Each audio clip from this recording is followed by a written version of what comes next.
Shocking new details emerge about who Lee Harvey Oswald met with 1 month before assassination.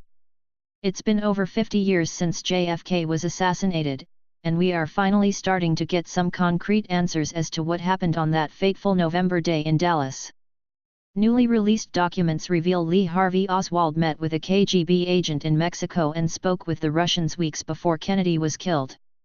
Within the 2,800 recently declassified files pertaining to the 1963 assassination of President John F. Kennedy, the CIA revealed that on September 28, 1963 that they intercepted a telephone call in Mexico City that indicated Kennedy's killer, Lee Harvey Oswald, was confirmed being at the Soviet embassy on that day.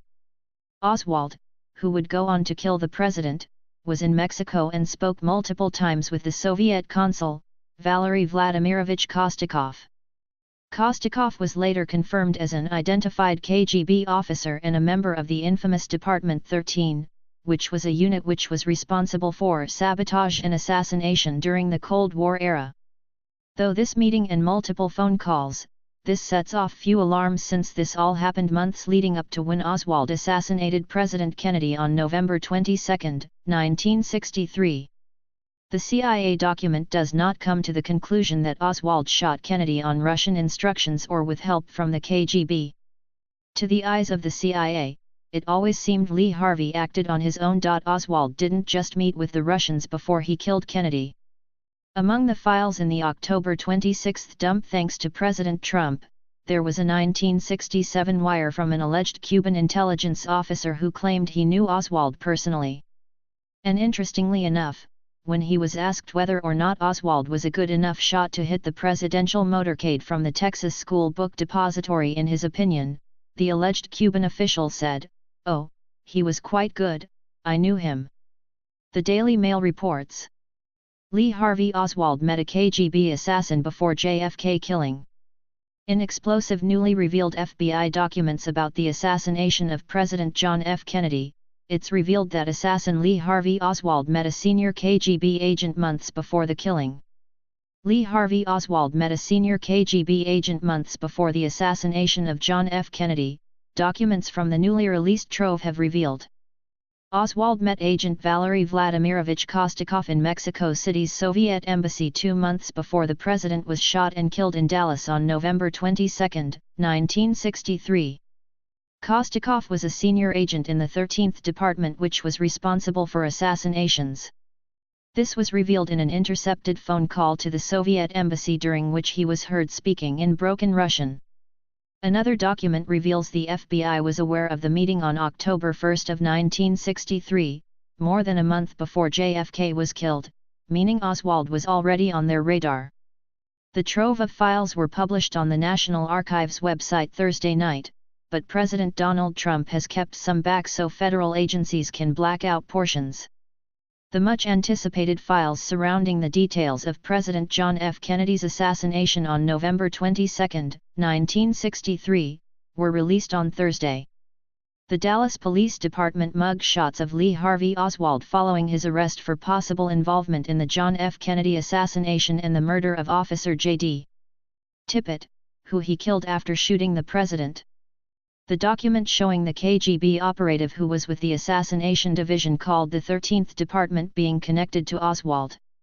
According to an intercepted phone call in Mexico City, Lee Oswald was at the Soviet embassy there on September 28, 1963 and spoke with the consul, Valery Vladimirovich Kostikov, one document reads.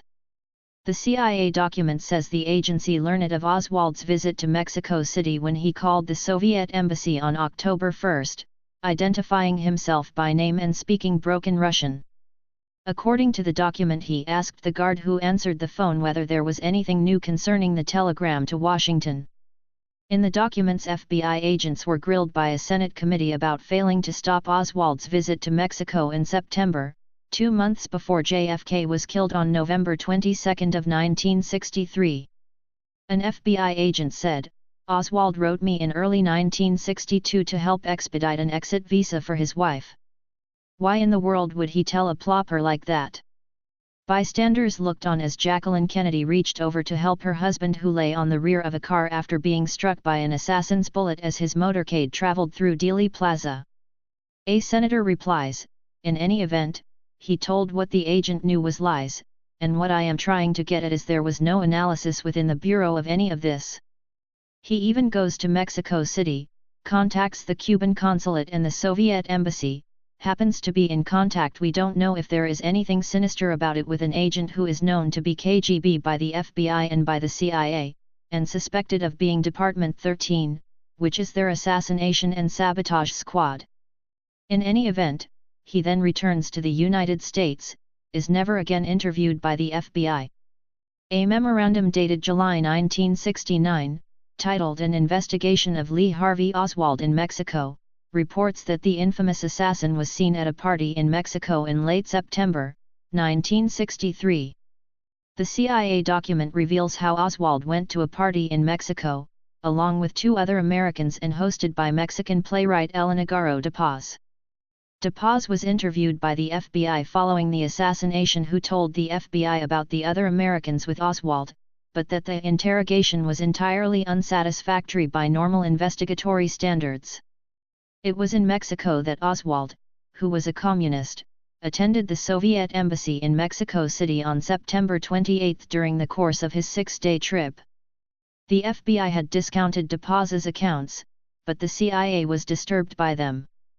In yet another shocking turn in the events surrounding the assassination and the follow-up investigation by the FBI, the documents reveal the FBI's failure to properly investigate de Paz's story could have damaged the Warren Report. The 46-year-old was shot in the back and head while riding in an open motorcade through Dallas, Texas, with his wife First Lady Jacqueline Kennedy by his side. Lee Harvey Oswald during a press conference after his arrest in Dallas. Oswald was killed by Jack Ruby on November 24 on the eve of Kennedy's burial. The Warren Report, or Warren Commission, was the government's investigation into Oswald and the assassination, and it concluded that he acted alone. The report says the credibility of the Warren Report would be damaged all the more if it were learned that these allegations were known and never adequately investigated by the competent American authorities. It has been reported that Oswald was a good shot, but the speculation mounts that he may not have acted alone as more is revealed about his trip to Mexico. Another document says the CIA's plan in passing information to the Warren Commission was to eliminate mention of wiretaps in order to protect their continuing operations, suggesting the spy agency withheld material from the investigation. Ambassador to Cuba was told to cease looking happy in public following JFK's assassination. The Soviet Union also feared they were going to get blamed for putting neurotic maniac Oswald up to assassinating JFK, the files revealed. In one document dated December 1, 1963, from Director J. Edgar Hoover, the agency reveals everything it has learned about the Soviet reaction to the JFK's assassination and what its agents might have known about Oswald. The tranche of documents reveal that the Soviets were just as obsessed with conspiracy theories surrounding Kennedy's death as the rest of the world. According to our source, officials of the Communist Party of the Soviet Union believed there was some well-organized conspiracy on the part of the ultra-right in the United States to effect a coup. In yet another document it's revealed the Cuban ambassador to the UN and his staff reacted with happy delight just days after the assassination. It was revealed during the assassination investigation that Oswald had connections to Fair Play for Cuba, a grassroots movement to support the Cuban Revolution. The Cuban ambassador was instructed to govern their staff, and to cease looking happy in public.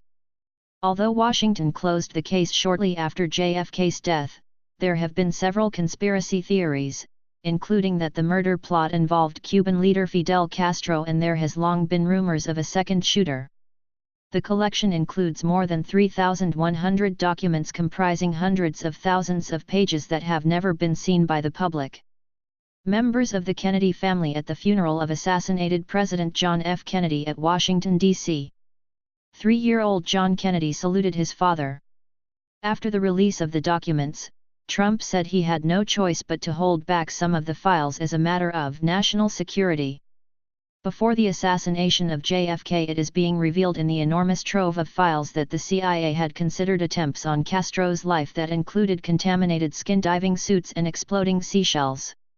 The idea was to dust the inside of Castor's suit with a fungus that would produce a disabling and chronic skin disease and contaminating the breathing apparatus with the bacterium that causes tuberculosis. The man that was supposed to give him the tainted suit was New York attorney James Donovan negotiating with Castro for the release of the Bay of Pigs prisoners. However, he had already given him a suit that was not contaminated.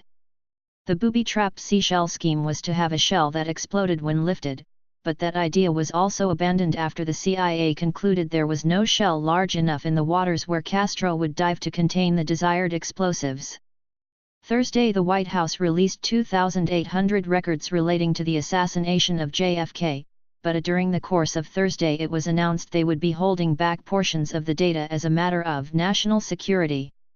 The officials speaking on behalf of President Donald Trump said he had no choice in keeping some under lock and key pending a 6-month review process. Russia has previously denied any involvement in the assassination of JFK. Russian Foreign Ministry spokeswoman Maria Zakharova told reporters Thursday, "For decades, information has been kept under lock and key. If even here wild insinuations are hurled at Russia, that would be a shame, because it is information, and not disinformation that people want. Please share if you agree we need to see all the documents in this case."